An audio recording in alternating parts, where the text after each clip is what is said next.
तो कहानी की शुरुआत वहीं से होती है जहां पिछला पार्ट खत्म हुआ था। यन संग का कुछ तो मकसद है क्वींस फैमिली के अंदर आने का। दूसरी तरफ क्वींस फैमिली की बटलर ग्रेस भी किसी के इशारे पर उनके खिलाफ काम कर रही है, लेकिन इसका खुलासा हमें आगे चलकर होगा। इधर यूनवू अपने दोस्त यांग के साथ लंच कर रहा होता है। वो यांग को बताता है कि उसने हिन को जंगली सुअर से कैसे बचाया। इसी घटना के बाद से हिन की फैमिली यूनवू को थोड़ी अलग नजरों से देखने लगी है, खासकर हिन के पापा, जो अब उसकी कुछ ज्यादा ही खातिरदारी कर रहे हैं। जोसन यांग मस्ती में कहता है, तू तो बड़ा प्रोग्रेस कर रहा है भाई, सबका दिल जीतता जा, और स्पेशली हिन का भी। अगर ऐसे ही चलता रहा तो वो जरूर अपनी वसीयत बदल देगी। लेकिन यूनवू थोड़ा गंभीर होकर कहता है, मुझे कुछ नहीं चाहिए, मैं तो बस इस फैमिली से सही सलामत आजाद होना चाहता हूँ। इस पर यांग मजाक में बोलता है, तो फिर अपने इटालियन सूट्स को गुड बाय कह दे, अपनी लग्जरी कार, डिजाइनर शूज और महंगी घड़ियों को भी अलविदा बोल दे, और हेन की दौलत को छोड़कर अपने उस छोटे से गांव वापस चला जा जहां तेरी फैमिली शायद तेरा स्वागत भी न करे। यूनवू ये सब सुनकर सोच में पड़ जाता है। इधर यूनवू के गांव में उसका बड़ा भाई, जो एक जिम चलाता था, बिल्कुल भी पैसे नहीं कमा पा रहा था। उसके जिम में कस्टमर ही नहीं आ रहे थे, इसलिए उसने बच्चों को बॉक्सिंग सिखाना शुरू किया। लेकिन धीरे धीरे सब बच्चे भी जिम छोड़कर दूसरे क्लब्स में जाने लगे। आज तो उसका आखिरी स्टूडेंट भी उसे छोड़कर ताइक्वांडो क्लब ज्वाइन करने चला गया। इससे वो काफी परेशान हो जाता है। तभी उसकी बहन मिसन आती है और दोनों आपस में अपने भविष्य की चिंता करने लगते हैं, क्योंकि दोनों का काम ठप पड़ा है। अब उन्हें चिंता ये भी थी कि अगर यूनवू और हेन का तलाक हो गया तो हेन वो 2 बिल्डिंग्स भी उनसे वापस ले लेगी जो शादी के वक्त उसने टाउन में खरीदी थी। एक में मिसन का ब्यूटी सैलून है और दूसरी में भाई रहता है। इसीलिए मिसन का आइडिया देती है। वो कहती है, क्यों न हम सियोल चलें और हेन को तलाक ना लेने के लिए समझाएं। मैंने कई बार उसे कॉल किया, लेकिन उसने फोन नहीं उठाया। लगता है अब हमें खुद ही जाना पड़ेगा। ये कहकर दोनों भाई बहन सियोल के लिए निकल पड़ते हैं। वापस सियोल में यूनवू अपने दोस्त यांग के साथ होता है। यांग कहता है, तू पहले इस प्लान के बिल्कुल खिलाफ था,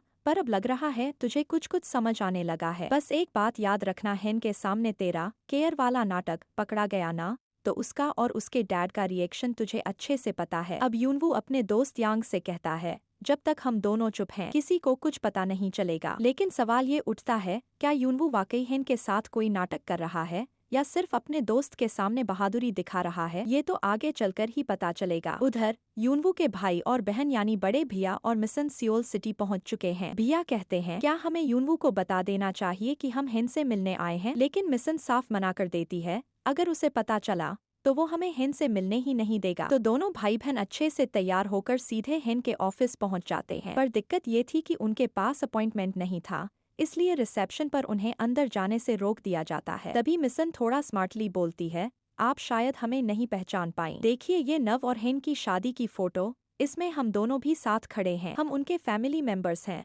और फैमिली से मिलने के लिए अपॉइंटमेंट की क्या जरूरत? लेकिन फिर भी रिसेप्शनिस्ट उन्हें अंदर जाने नहीं देती। इत्तेफाक से तभी हेन वहां आ जाती है और मिसन को पहचान लेती है। वो मुस्कुराकर उनके पास आती है। मिसन और भैया हेन को देखकर खुश हो जाते हैं और अपना परिचय देते हैं। मैं हिनू, यूनवू का बड़ा भाई नते हूँ, और ये उसकी बड़ी बहन मिसन। हेन मुस्कुरा कर कहती है, मुझे पता है। मिसन फिर सीरियस होकर कहती है, हमें तुमसे कुछ जरूरी बात करनी है। वैसे नव, यूनवू को पता नहीं कि हम आए हैं, क्योंकि हम सीधे तुमसे ही बात करना चाहते थे। हेन को थोड़ी देर में मिस्टर हरमन से मीटिंग थी, लेकिन उसके पास अभी थोड़ा समय था, इसलिए वो दोनों को ऊपर ले जाती है और कॉफी टी भी ऑफर करती है। मिसन बोलती है, मैंने तुम्हें कई बार कॉल किया था, कुछ बात करनी थी, पर तुमने कभी कॉल नहीं उठाया। हेन जवाब देती है, मैं अननोन नंबर्स का कॉल पिक नहीं करती। इससे मिसन समझ जाती है कि उसका नंबर हेन के पास था ही नहीं। अब हेन पूछती है, आप लोग अचानक मिलने क्यों आए हैं? मिसन थोड़ी झिझकती है, सोचती है बात कैसे शुरू की जाए। वो फिर अपने पापा के 60वें जन्मदिन की बात छेड़ती है। हेन सोचने लगती है और बोलती है,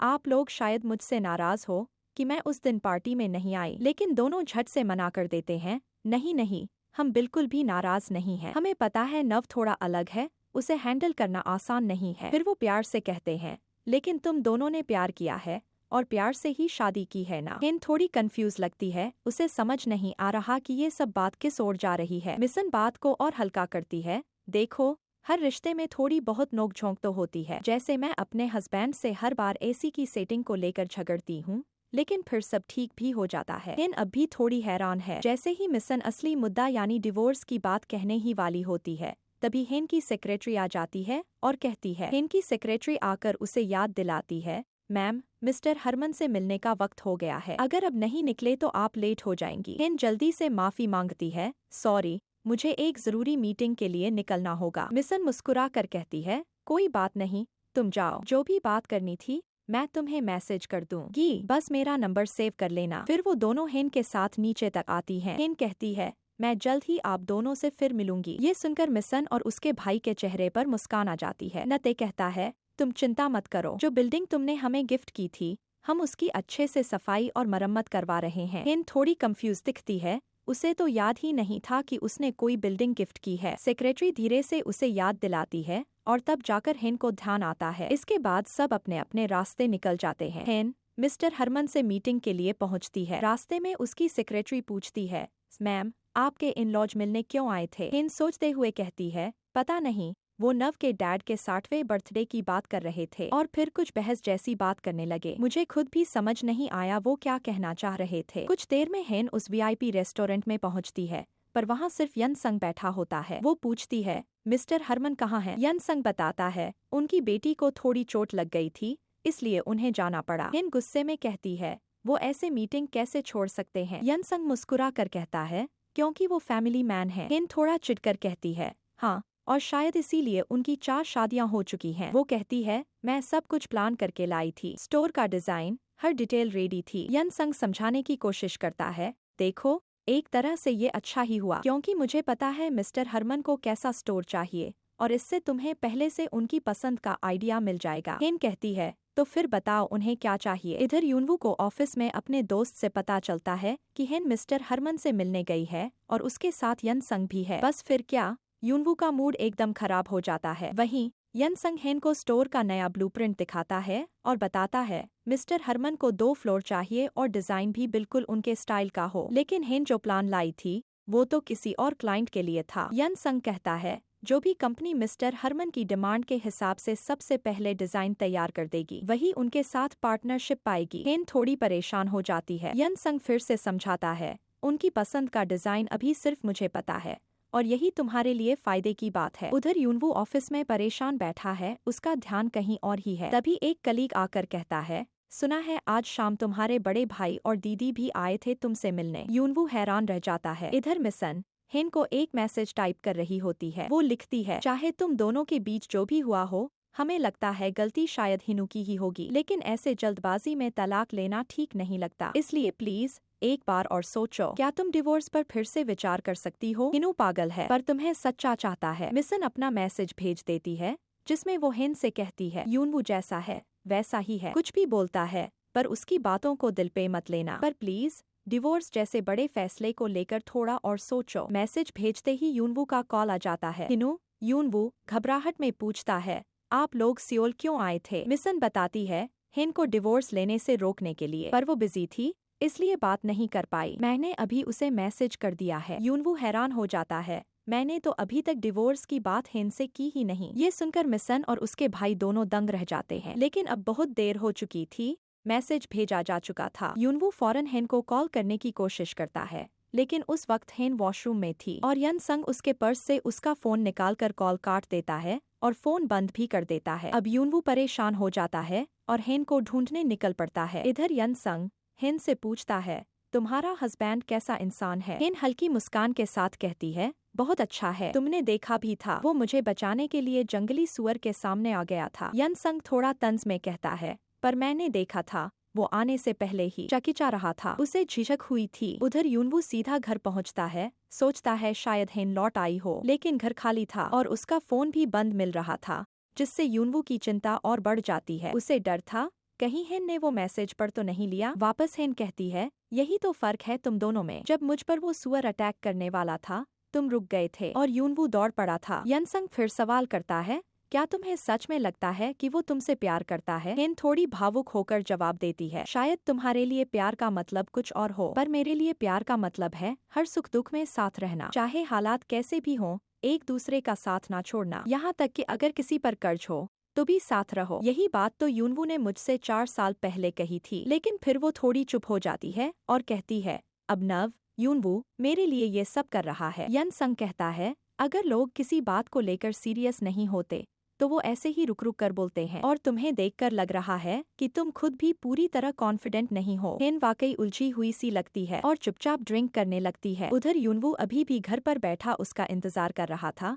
फोन अब भी बंद जा रहा था। तभी यन संग घर आ जाता है। हेन उसकी कार में ही सो रही थी। यन संग बताता है हेन ने थोड़ी ज्यादा ड्रिंक कर ली थी। यूनवू गुस्से में कहता है वो ज्यादा ड्रिंक नहीं करती, तुमने कितना पिला दिया उसे। तभी हेन उठ जाती है। यन संग उसे कहता है सुबह याद से ऑरेंज जूस पीना हैंगओवर के लिए बेस्ट है। यूनवू चिढ़ा हुआ था इसलिए हेन को अंदर ले जाता है। अंदर जाते हुए वो पूछता है तुमने इतना ड्रिंक क्यों कर लिया, तुम तो कभी इतनी नहीं पीती थी। हेन थक कर कहती है क्योंकि अब मैं नई चीजें ट्राई करने वाली हूँ। बचपन से मैंने एक डिसिप्लिन वाली जिंदगी जी है ताकि लंबी और हेल्दी लाइफ मिल सके, पर अब सब बेकार लग रहा है। अब मैं वही करूंगी जो मेरा दिल चाहेगा, जो चाहूँ वो बोलूंगी और जो मुझे धोखा देगा उसे मार डालूंगी। यूनवू चौंक जाता है। मार डाल दोगी, क्या मतलब है तुम्हारा? हेन शांत होकर कहती है जो तुमने सुना वही, जो मुझे धोखा देगा मैं उसे खत्म कर दूंगी। वैसे भी मेरे पास बस 3 महीने हैं, अगर किसी को मार भी दिया तो मुझे क्या सजा मिलेगी? और फिर तुम तो मेरे अटॉर्नी बनोगे ही ना। यूनवू पूरी तरह नर्वस हो जाता है